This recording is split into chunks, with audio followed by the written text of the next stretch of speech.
আপনারা কি দেখতে পেয়েছেন উত্তরপাড়া বিধায়ক কাঞ্চন মল্লিককে?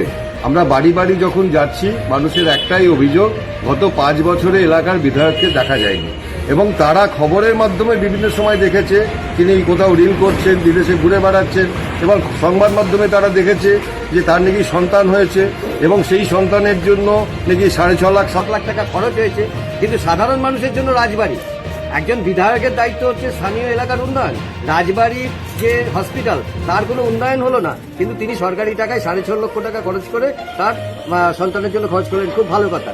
মানুষের একটাই বক্তব্য যে আমরা এসছি, আপনাদের আরো আগে আসা উচিত ছিল, পাল্টানো দরকার, চাই বিজেপি সরকার। আমরা যেটা বলছি, মানুষ দুহাত তুলে আশীর্বাদ করছেন। এখনই একটা অভিজ্ঞতা হলো, আমরা যেহেতু এখানে একটা সাজেশন বক্স নিয়ে এসছি, একজন ভদ্রমহিলা তাতে টাকা দিতে গেছিলেন। আমরা বললাম না, আমরা টাকা নিতে আসিনি, আমরা আপনাদের পরামর্শ নিতে এসেছি, আমরা টাকা নিইনি। তার কারণ ভারতীয় জনতা পার্টিকে ভালোবেসে কেউ যদি ডোনেশন করতে চান আমাদের ডিজিটালি ডোনেশন করতে পারেন, ওটা দাঁড়িয়ে আমাদের টাকা তোলার দরকার নেই। আমরা আপনাদের পরামর্শ চাই, আপনাদের সহযোগিতা চাই। 2 নম্বর কথা হচ্ছে যে এই যে উত্তরপাড়া বিধানসভা প্রায় 2.5 লক্ষ 3 লক্ষ ভোটার, এত ভোটারের মধ্যে একজন যোগ্য এখানে কেউ নেই যে বিধানসভায় প্রতিনিধিত্ব করতে পারে। বারবার বাইরে থেকে এসে আমাদের রিপ্রেজেন্টেটিভ ইলেক্ট করতে হয়। এইটা হচ্ছে দুঃখের বিষয়। আমরা মানুষকে বলছি, আপনার বক্তব্য বিধানসভায় তুলে ধরা, বিধানসভার জন্য সরকারের কাছ থেকে কিছু নিয়ে আসার দায়িত্ব হচ্ছে এলাকার বিধায়ককে। সঠিক বিধায়ককে নির্বাচিত করুন যাতে এলাকার মানুষ বঞ্চিত। উত্তরপাড়া বিধানসভা কেন্দ্র আবারও রাজনৈতিক বিতর্কের কেন্দ্রবিন্দুতে। সম্প্রতি উত্তরপাড়া তৃণমূল বিধায়ক কাঞ্চন মল্লিকের কাজকর্ম নিয়ে সরব হয়েছেন বিজেপি নেতা প্রণয় রায়। তিনি একাধিক প্রশ্ন তুলছেন বিধায়কের ভূমিকা, উন্নয়ন এবং এলাকার মানুষের সঙ্গে যোগাযোগ নিয়ে।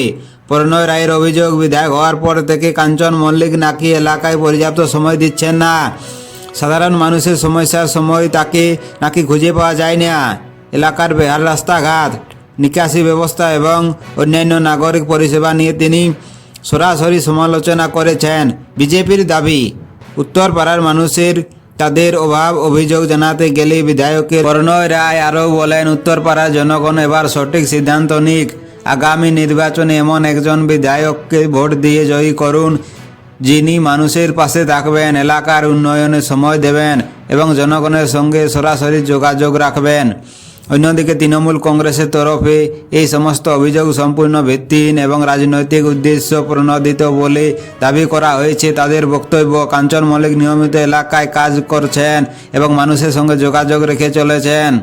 বিরোধীরা শুধুমাত্র রাজনৈতিক ফায়দা তুলতেই এই ধরনের প্রচার করছে। প্রশ্ন উঠছে এখন, সত্যি কি উত্তরপাড়ায় উন্নয়নের ঘাটতি রয়েছে, নাকি এটির শুধু রাজনৈতিক কৌশল? সোশ্যাল মিডিয়ার যুগে একজন জনপ্রতিনিধি ব্যক্তিগত জীবন ও জনজীবনের ভারসাম্য কতটা গুরুত্বপূর্ণ? মানুষ কি শুধুই কাজ দেখতে চায়, নাকি তাদের জনপ্রতিনিধি সারাক্ষণ তাদের সামনে থাকুক, সেটাই বড় প্রশ্ন। উত্তরপাড়ার রাজনীতি এখন উত্তপ্ত। সাধারণ মানুষ কি ভাবছেন সাজেশন বক্স নিয়ে? কি ধরনের মতামত জমা পড়ছে এবং শেষ পর্যন্ত জনগণ কাকে ভরসা করবেন? আপনাদের মতামত কি? কমেন্ট করে জানান। উত্তরপাড়ায় কি পরিবর্তন দরকার, নাকি বর্তমান নেতৃত্বে আস্থা রাখবেন? ভিডিওটি ভালো লাগলে লাইক, শেয়ার এবং সাবস্ক্রাইব করতে ভুলবেন না। ভিডিওটি সম্পূর্ণ দেখার জন্য আপনাকে ধন্যবাদ।